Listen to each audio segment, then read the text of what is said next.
This is an optional video to help you with question 6.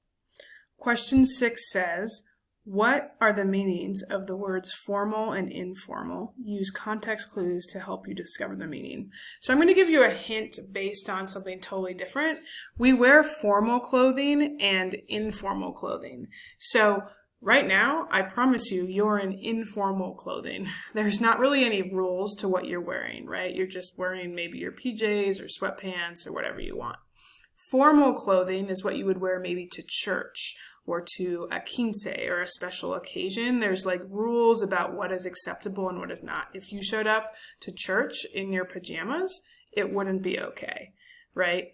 So let's think of formal versus informal in this context. So I've underlined where it says informal and formal in the text. Informal recycling of electronics was introduced in 2002 in China.